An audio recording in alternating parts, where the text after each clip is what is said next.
Good morning. Welcome to Arlington Street Church, gathered in love and service for justice and peace. We are Unitarian Universalists. Ours is a historic faith with a progressive theology, grounded in love, a love which calls us to see the holy in each and every being, and to take compassionate action in our world. In this space, we gather with open minds, open hearts, open hands to practice acceptance, forgiveness, and growth. We welcome people of all nations, all creeds, all ages, all genders, all cultures, and all kinds of love. Whether you're here every week, stop by once in a while, or here today for the first time, we celebrate all of who you are and all you are becoming. You are welcome here.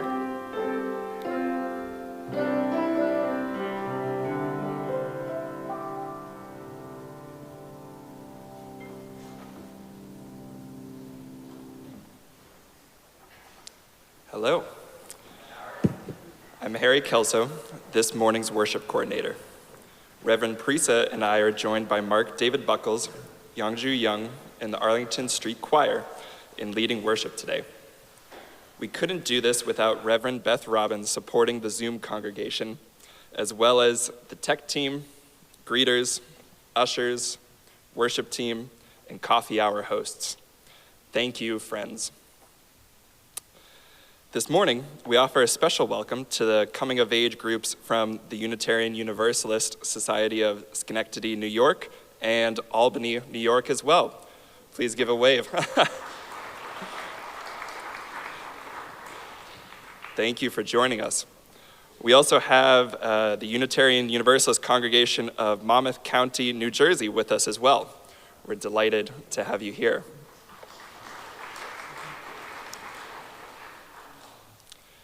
If you're new to Arlington Street, welcome.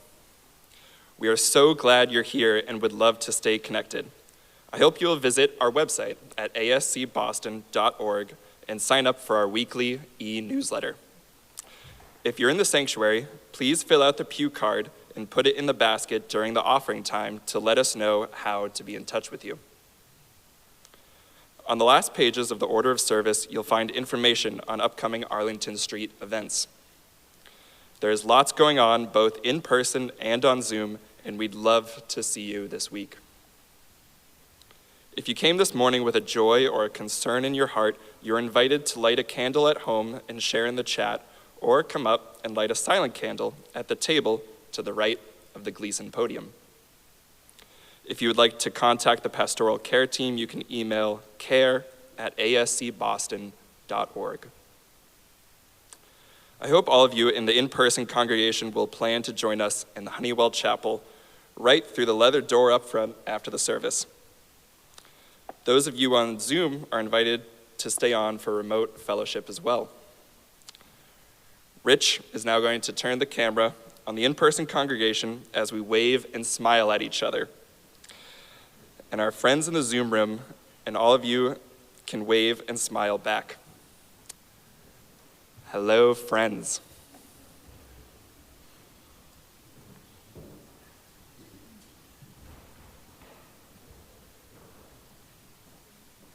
Let's all engage that Arlington Street spirit of welcome that transcends physical distance as we greet one another heart to heart. Whether you've been coming here for years or today is your first time at Arlington Street, welcome home. Today, our opening hymn is Morning Has Come, number 1000. You can find the words to sing in the Zoom chat, in the order of service, and in the teal hymnal in your pew. So please rise in body, rise in spirit, as we sing Morning Has Come. Thank you.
We are gathered in community to move through the celebrations and the turmoil of life and everything in between together.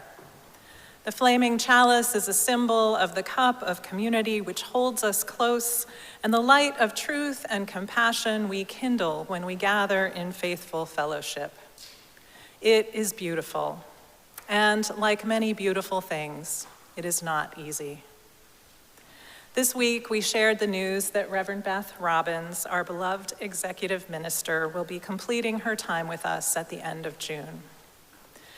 As we prepare for this sad goodbye, we know that it touches other griefs and transitions for many of us. We're so grateful in the case of this loss to have the opportunity to appreciate and celebrate Reverend Beth, to lift up her great skills and gifts, and over the coming months to bless her forward into the next chapter of her ministry. Even as we may struggle with this loss, I pray that we can lift up the beauty and the tenderness and the openings that come with times of transition, to move forward deepening our care for each other and our ability to meet this moment.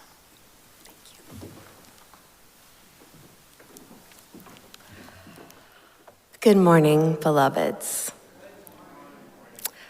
We've weathered some hard news together this week. It's been a season of hard news, hasn't it? While we have lots of time ahead for goodbyes, there are two headlines I want you to hold right now. Please know that I am okay. In fact, I'm better than okay.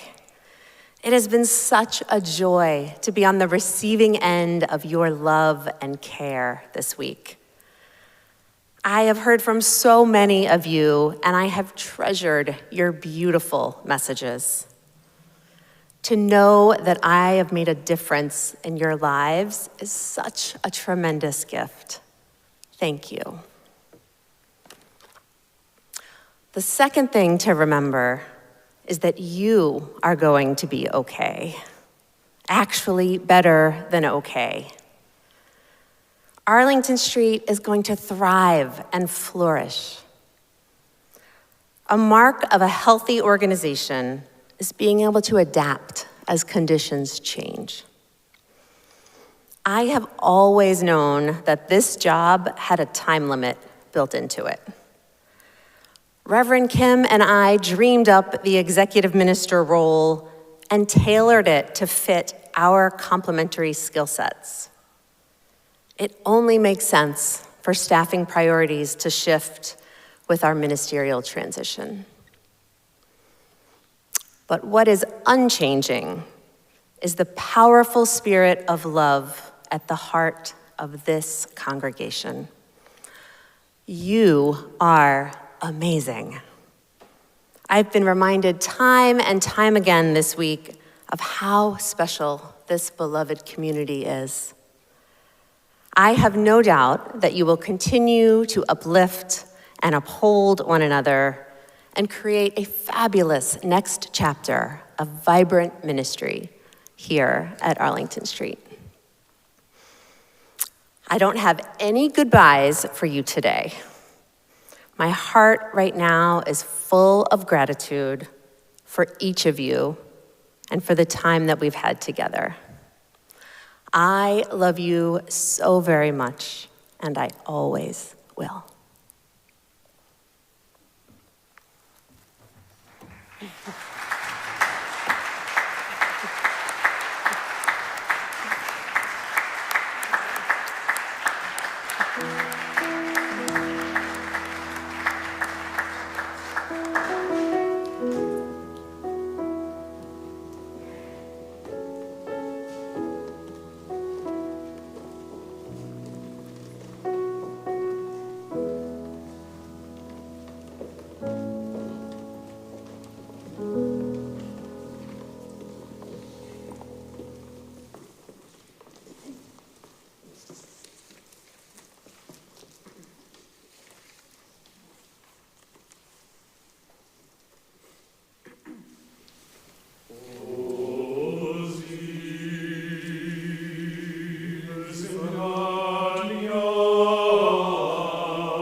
for our treasured ritual of sharing community candles of sorrow and joy.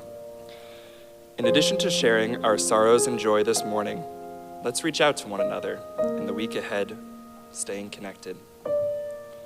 May these times remind us of how precious this beloved community is. We need one another. Whether together or apart, may we stay very close.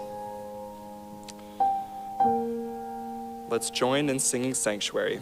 The words are printed in your order of service and in the chat.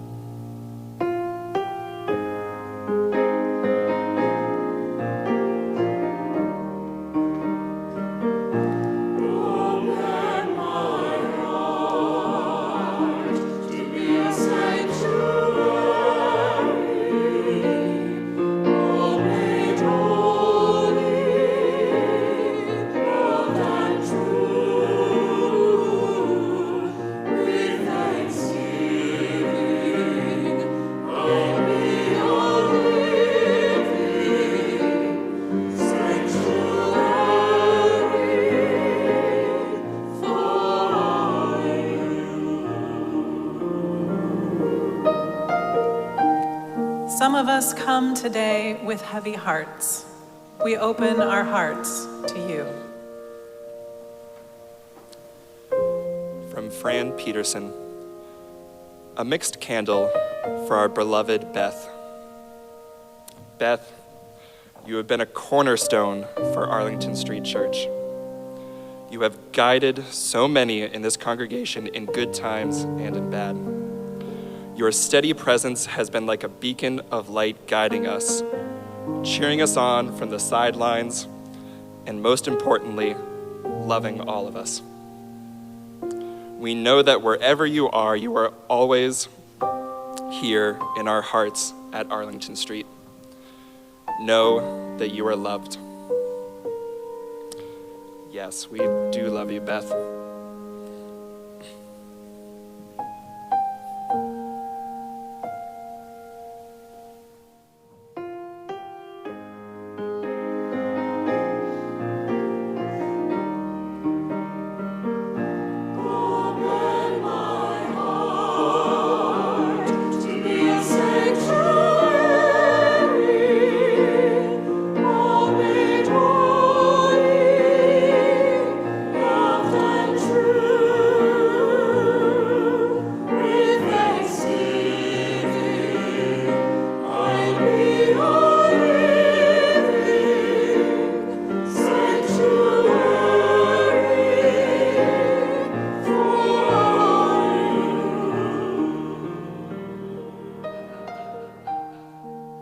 Some of us come today in joy.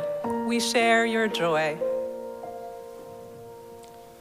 From the Arlington Street community, a candle of appreciation and love for our Arlington Street lay leaders, especially our HR team and our Prudential Committee for leading with wisdom, love, and compassion. From Reverend John O'Connor, a candle of joy for challenging times. 1 year ago, this past Sunday, marked my ordination here at Arlington Street. It has been a joy to serve this congregation as an affiliated minister in our larger UU community. Preaching in the pulpit, working with our fabulous Among team and pastoral care team, and serving on the leadership team of Mass Bay District of the UU Ministers Association. Thank you for your support. Congratulations, John.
the sorrows and all the joys we hold in our hearts, we light a final candle to remember and to rejoice.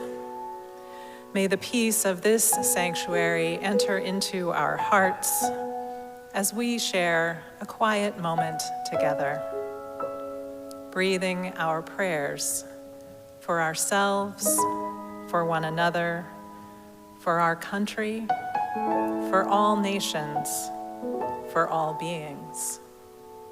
Amen.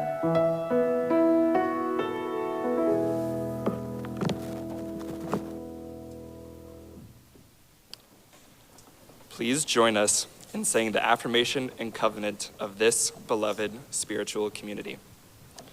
The words are printed in your order of service and in the chat.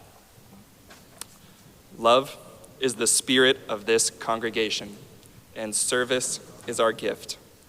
This is our great covenant, to dwell together in peace, to speak our truths in love, and to help one another.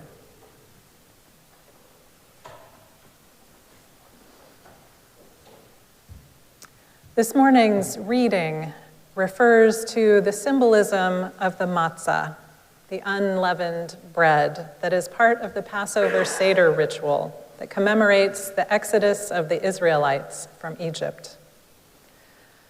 In the words of Rabbi Helen Plotkin, the entire Seder takes place between two halves of a broken matzah.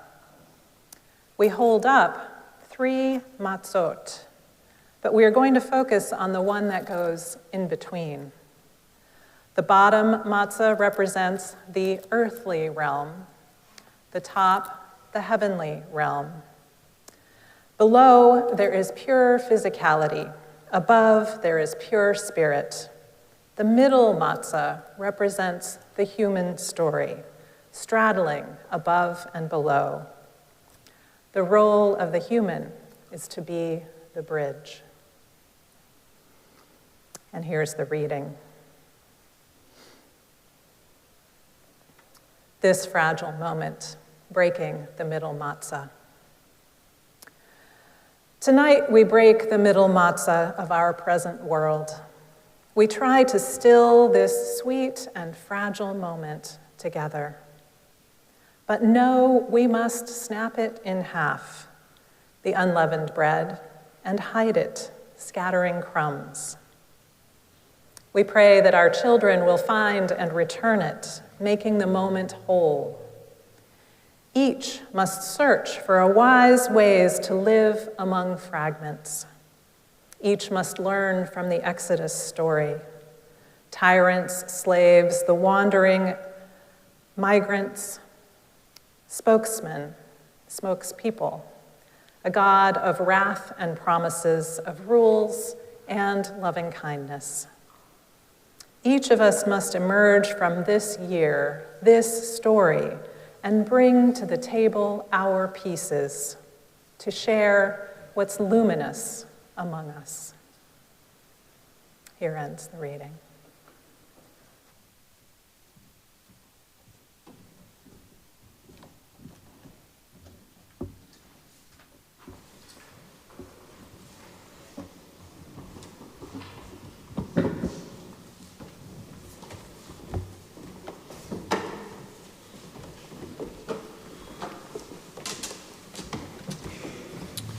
Our next hymn is Vine and Fig Tree.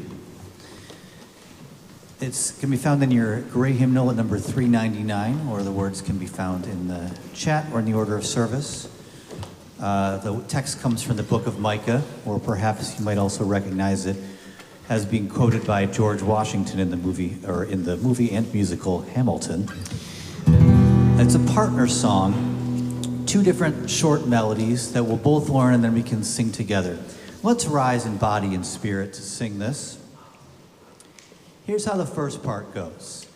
And everyone neath the vine and fig tree shall live in peace and unafraid. Try that. And everyone neath the vine and fig tree shall live in peace and unafraid. Let's do it again. everyone neath the vine and fig tree shall live in peace and unafraid. One more time. And everyone neath the vine and fig tree shall live in peace and unafraid. Now here's the second half. And into plowshares turn their swords.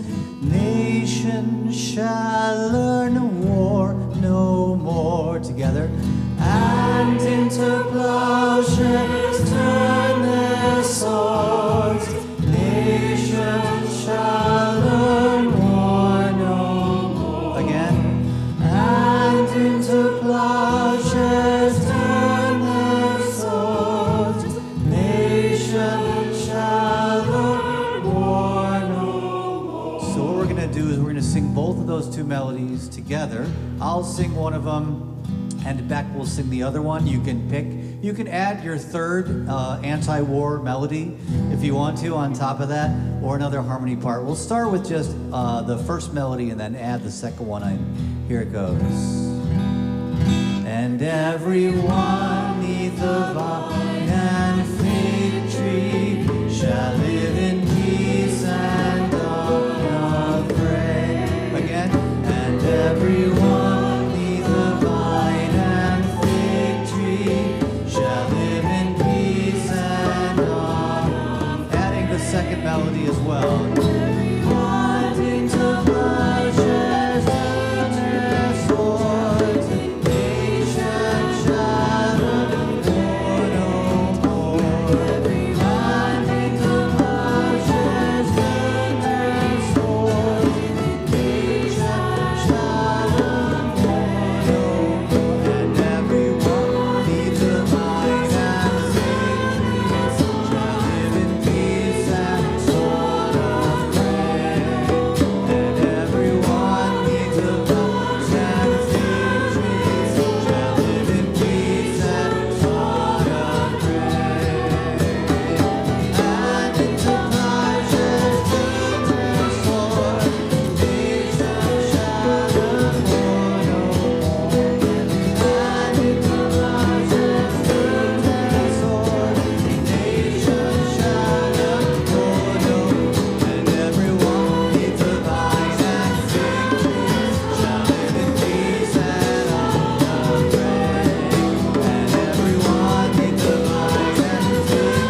The prayer for peace and freedom for all people has rung out as an aspiration, as a dream, as a hope across the centuries, from at least the time of the prophet Micah, well before the Common Era, and probably through all of human history. As we just sang with the leadership of our musicians, the slow lament of, we are not there yet, are we? The slow, and everyone under their vine and fig tree shall live in peace and unafraid, to the fast, hopeful, anticipatory movement of that promise of peace and freedom. We have all of that and everything in between among us. This prayer is our top matzah, even as we muddle through this middle matzah of our world. We know very well that we're not in the realm of the heavens, and we are also something more than just physical beings. And in this middle place is both our brokenness and our search for wholeness. In the story of Exodus, we begin with an unwilling prophet, Moses, born of enslaved people and adopted and raised by the Pharaoh's daughter. Coming across an overseer who is beating an enslaved person, one of his people, he knows, Moses lashes out in anger, killing the overseer. He flees to a far-off place to avoid punishment and isn't sure what to do next. And in the words of my colleague, Claire Feingold-Thorne, then the story gets really weird, which is always true of stories where God appears. God transcends sense, God's transcendence. Moses is walking along one day and he sees a terrifying sight, a burning bush with the voice of God coming out of the flames, calling his name, Moses! And Moses says, "Here I am."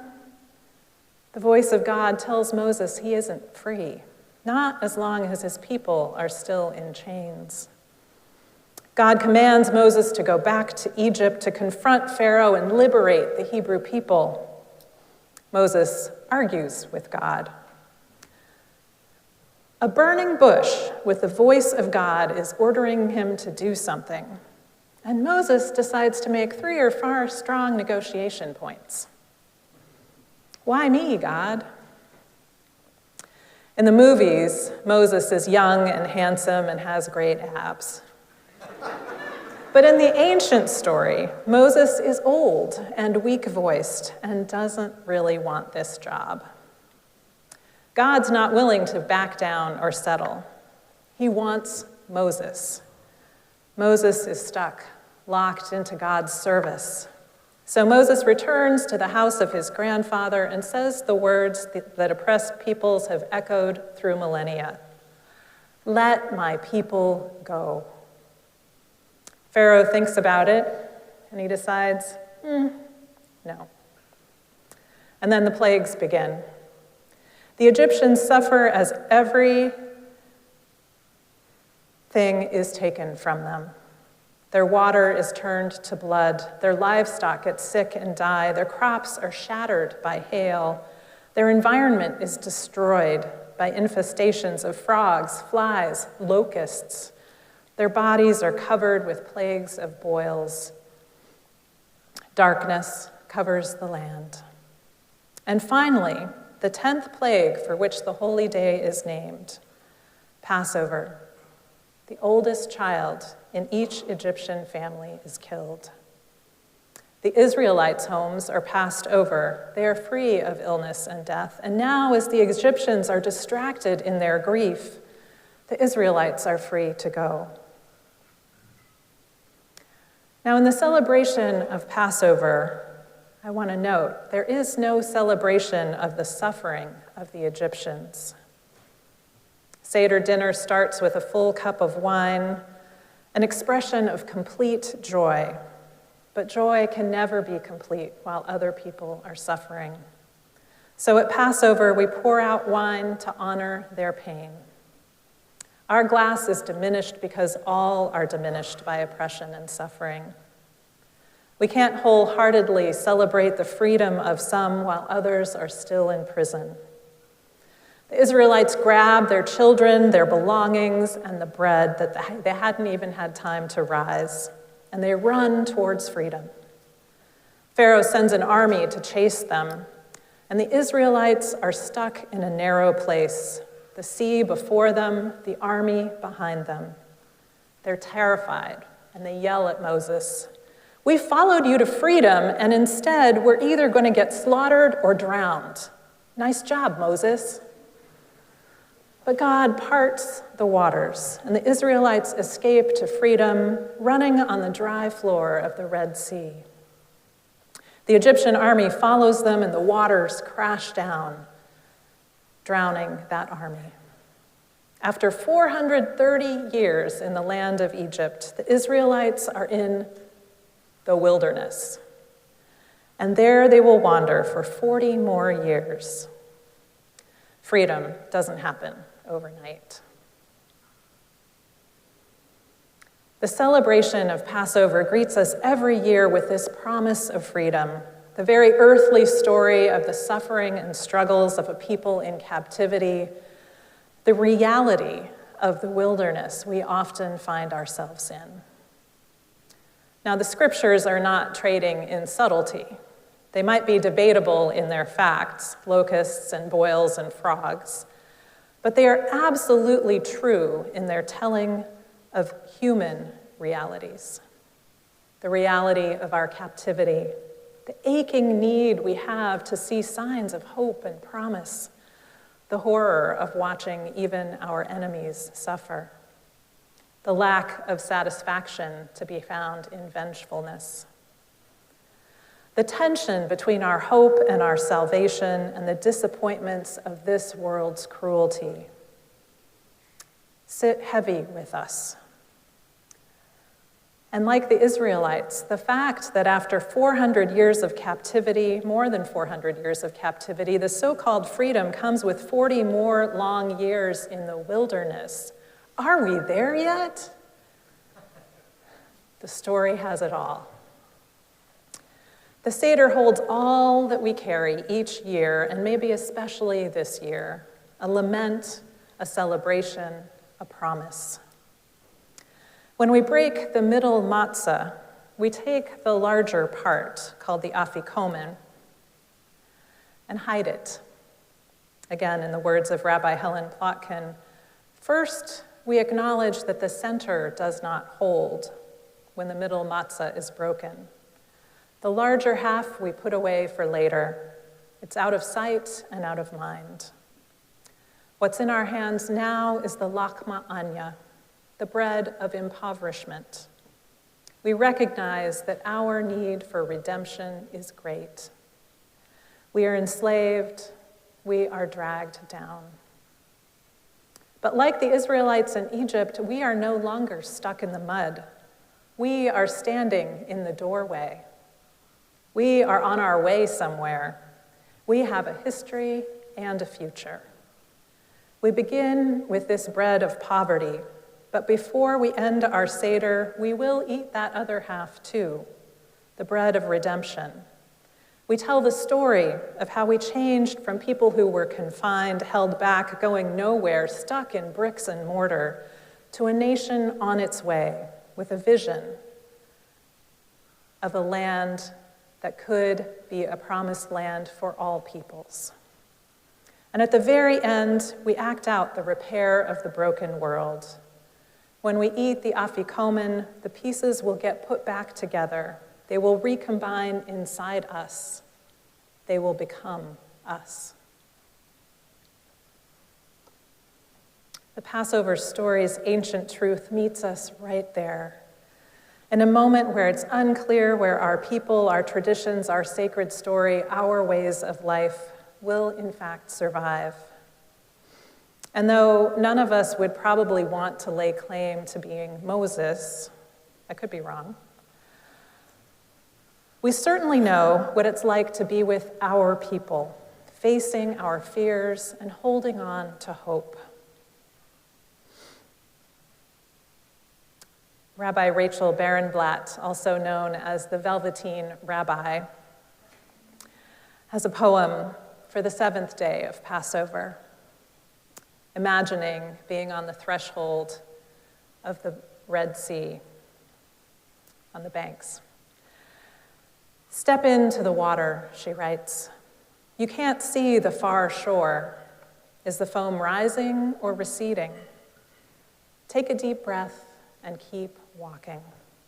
You can't see the far shore. There's no knowing what's ahead. Take a deep breath and keep walking. Cultivating faith in your body. There's no knowing what's ahead. This is what the sages mean by cultivating faith in your body. Can you trust that you will make it? This is what the sages mean by the water is wide, I cannot get over. Can you trust that you will make it? You're not crossing the sea alone. The water is wide, I cannot get over. The only way out is through. You are not crossing the sea alone. Sing with me as we make our way. The only way out is through. Is the foam rising or receding? Sing with me as we make our way. Step into the water. Maybe this is what it means and has always meant to be God's people, God's people, not to be of a particularly named faith or believe in a particularly shaped God, but to be people who have named their need to be with one another, to not be standing on the shore alone. People who've been willing to say we need each other to stay on track, who have covenanted to walk together and notice the sacred moving in and through us and our world. People who have vowed to cultivate that holiness whenever and however we can. In this community, we see each other through the passions of our lives, the sufferings that for better or worse make us who we are. We see each other through terrible diagnoses, through loss of partners and family members, through troubled relationships and fits of despair and financial hard times. And we do it because we need each other to be reminded of the goodness that abides even in the midst of this dangerous and often fearsome world. We come together to stand in the glow of that goodness so that we can know when it's time to speak, to take collective action, and when we, any of us or all of us together, might be called the prophet. Each must search for wise ways to live among fragments. We must each learn the Exodus story. Each of us must emerge from this year, this story, and bring to the table our pieces to share what is luminous among us. Our tears, our hopes, our joys, our celebrations, and all of our sorrows. Each give a shining glow that we are richer for bringing together. And when we have found the ample store of good, of hope, of abiding life within, we can lift up the luminous among us and send it out as a brighter light into the world. How will we do it? That's where you come in. Step into the water. We will sing together as we make our way. So may it be. Amen.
Chester is a song by William Billings, a Boston-born composer and lyricist, and one of the most important figures in early American music. His grave can be found right out on the Boston Common.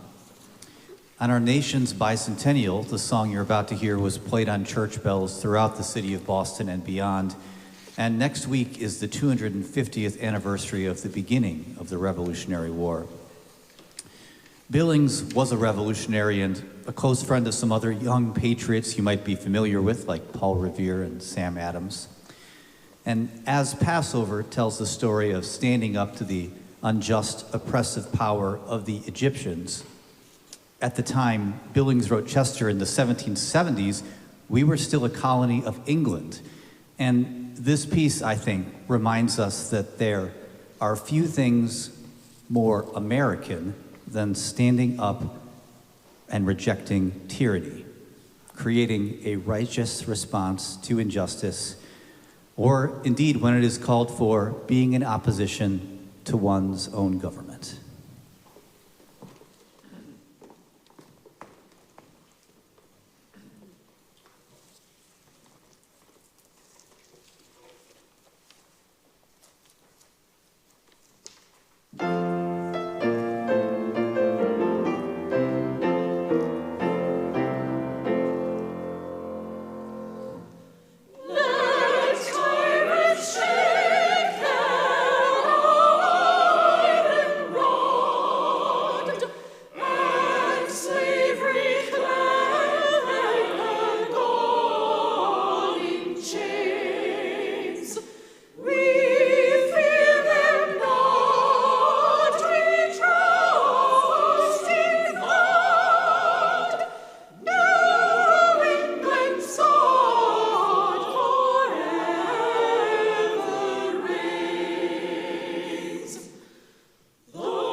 Beautiful. Thank you so much, choir. Thank you, Mark David.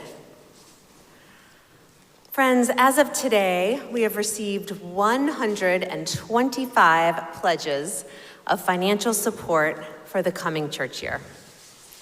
Thanks to your generosity, this has been an amazing season of covenant renewal. And our grand total is now up to an astonishing $307,357. That's $307,357. Amazing.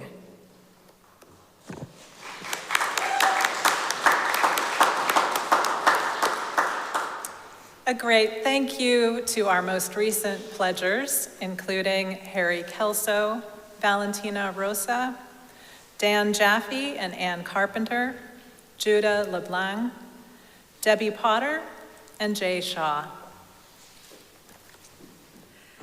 If you haven't renewed your pledge yet, don't worry, there's still time. And if you've been coming on Zoom or in person and haven't made the leap to pledging yet, please consider it. A pledge is bigger than giving when you happen to be in church.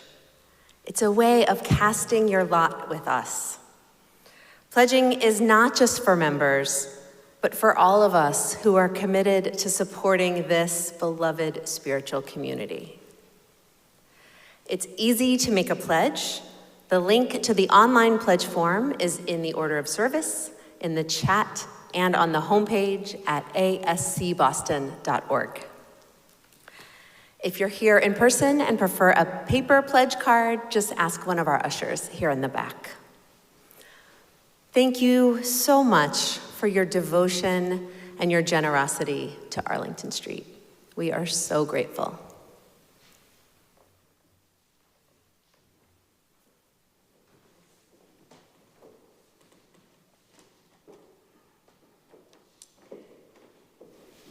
Arlington Street is entirely self-sustaining.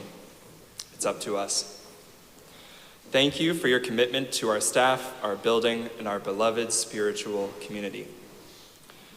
Each Sunday, we share our collection plate with a partner in our mission of love, service, justice, and peace. This month's recipient is the Louis D. Brown Peace Institute's Mother's Day Walk for Peace. Established in 1994, they are a center of healing, teaching, and learning for families and communities impacted by murder, trauma, grief, and loss.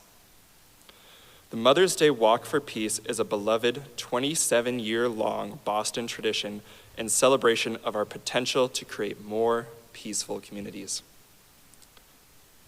Please take a moment now to join me in giving to sustain our beloved Arlington Street. You can give online at ascboston.org or find instructions in the order of service for giving via QR code, Venmo, or text message. You can also mail a check to the church or use the envelopes in the pews, which can be given to the ushers as they come through momentarily with collection plates. Thank you, as always, for your generosity.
My salvation is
Check. Our final hymn is I'm on My Way to the Freedom Land. I believe it's in the hymnal number 116 and available in the chat and order service. It's also a call and response song.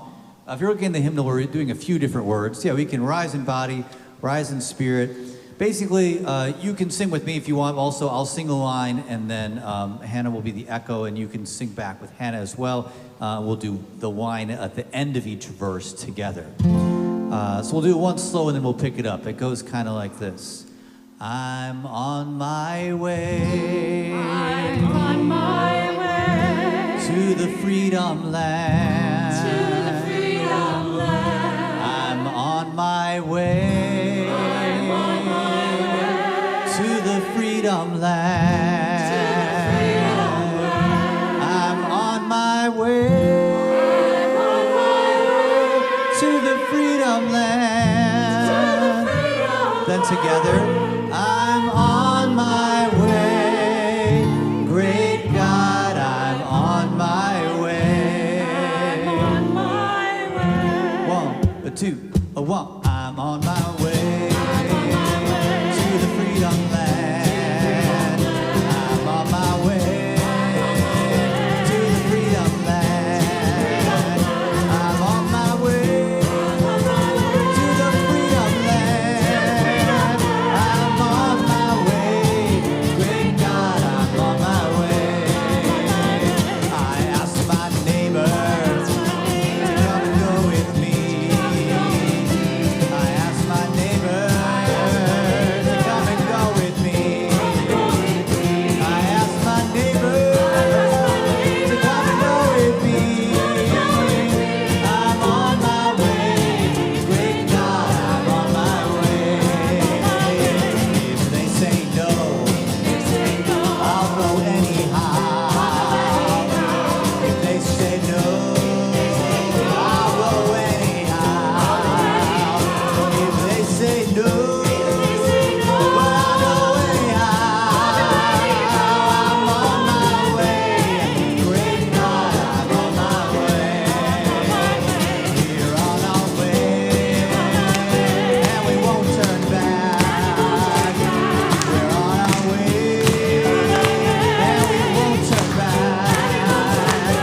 We're on our way, and we won't turn back.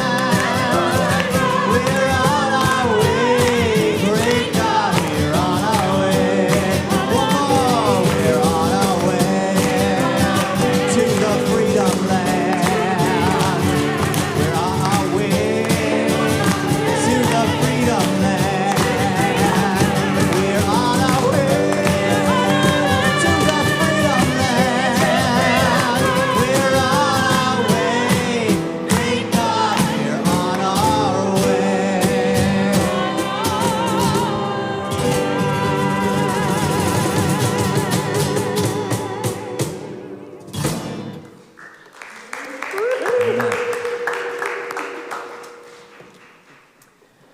As we begin our benediction, I invite you in the Zoom room to please put your hands and touch the sides of your square, and those of you in the sanctuary to lift your hands, palms up. Feel free to touch each other if you feel so moved and you have permission. And let's send loving kindness. Let's send the spirit of luminous possibility and grace and celebration from this sanctuary out in widening circles all around the world. And as we feel it going out, let us scoop it right back and bring it to heart center as we carry this loving community presence with us throughout our weeks and our days ahead. Love is the spirit of this congregation. May it hold us until we meet again. Whatever shore you are standing on, we will sing together until we get to the other side. Go in peace to love and serve. The service begins when the service ends. Amen.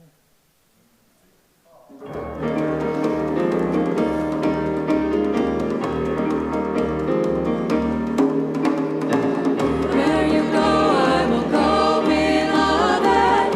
Where you go, I will go.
Please visit ascboston.org for more information about this historic Unitarian Universalist congregation. Arlington Street Church, gathered in love and service for justice and peace.